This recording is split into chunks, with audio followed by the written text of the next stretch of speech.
राजेश रोज़ 8 से 10 घंटे की पढ़ाई करता था। वो कभी भी अपने दोस्तों के साथ बाहर घूमने नहीं जाता था और ना ही वो किसी गलत आदत का शिकार था। इसके बावजूद भी वो अपनी क्लास का टॉपर कभी नहीं बन पाया। इसके अलावा उसका एक दोस्त सुरेश, जो कि दिन में सिर्फ 4 से 5 घंटे पढ़ाई करता और इसके साथ साथ वो अपने दोस्तों के साथ बाहर घूमने जाता और भी कई सारे काम करता और हर साल अपने क्लास में टॉप करता था। रोज़ 8 से 10 घंटे पढ़ाई करने के बाद भी राजेश के एवरेज मार्क्स आते थे, जबकि सुरेश राजेश से आधी मेहनत करने के बाद भी पूरे क्लास में टॉप कर जाता था। इसके पीछे क्या वजह थी?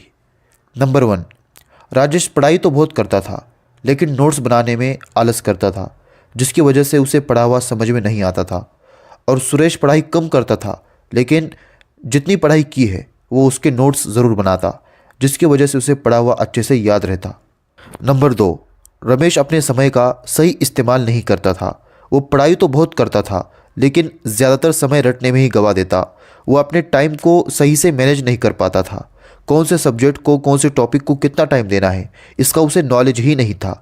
वहीं पर सुरेश अपने टाइम को सही से मैनेज करना जानता था। कौन से सब्जेक्ट को कितना टाइम देना है, कौन सा सब्जेक्ट ज़्यादा मार्क्स का है, कौन सा टॉपिक ज़्यादा मार्क्स का है, कौन सा सब्जेक्ट स्ट्रॉन्ग है, कौन सा सब्जेक्ट वीक है, ये उसे अच्छे से पता था और इस हिसाब से वो अपने समय का इस्तेमाल करता।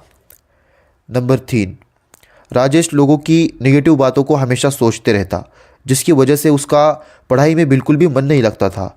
उसके हाथ में किताब तो होती थी लेकिन दिमाग कहीं और होता था। वहीं पर सुरेश लोगों की नेगेटिव बातों को मन पर नहीं लेता था। उसे बार बार सोचने में अपने समय को बर्बाद नहीं करता था। जब भी वो पढ़ाई करने बैठता तो अपना पूरा फोकस पढ़ाई पर करता, जिसकी वजह से कम पढ़ाई करने के बाद भी वो एग्ज़ाम में हमेशा टॉप करता था। वो एक टाइम में सिर्फ एक ही चीज़ को करता था, जिसकी वजह से उसका फोकस सिर्फ एक ही जगह पर रहता था।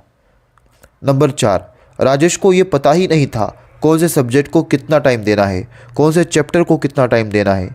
वो कंफ्यूज रहता था और इसी में उसका बहुत सारा समय बर्बाद हो जाता था। उसे ये पता ही नहीं था कि अपने टाइम को कैसे मैनेज करना है। वहीं पर सुरेश एक टाइम में सिर्फ एक ही सब्जेक्ट को पढ़ता था, इसलिए वो कंफ्यूज नहीं होता था और जो भी पढ़ता उसे अच्छे से याद होता। नंबर 5, रमेश दिन भर पढ़ाई में बिजी रहता, ना खेलने जाता और ना ही कोई दूसरा काम करता, जिसकी वजह से उसका दिमाग ज़्यादा एक्टिव नहीं रह पाता। वहीं पर सुरेश पढ़ाई भी करता और अपने दोस्तों के साथ क्रिकेट, फुटबॉल खेलने भी जाता, जिसकी वजह से उसका दिमाग एक्टिव रहता था। इसके साथ साथ वो एक्सरसाइज भी करता था और अपनी सेहत का पूरा ख्याल भी रखता था। समय पर खाना खाता, प्रोटीन, न्यूट्रिशन वाली चीज़ें खाता, जिससे उसकी सेहत अच्छी रहे। एक स्टूडेंट के लिए ये सबसे ज़रूरी पॉइंट है कि अपने सेहत का सबसे पहले ख्याल रखे। कई सारे स्टूडेंट पढ़ाई तो ज़्यादा करते हैं लेकिन अपने सेहत का ख्याल नहीं रखते, नींद कम लेते हैं, खाना समय पर नहीं खाते, ज़्यादा पानी नहीं पीते, जिसकी वजह से उन्हें पढ़ा हुआ याद नहीं रहता। दोस्तों, आज की वीडियो में बताई हुई बातें आपको कैसी लगी, कमेंट करके ज़रूर बताएं।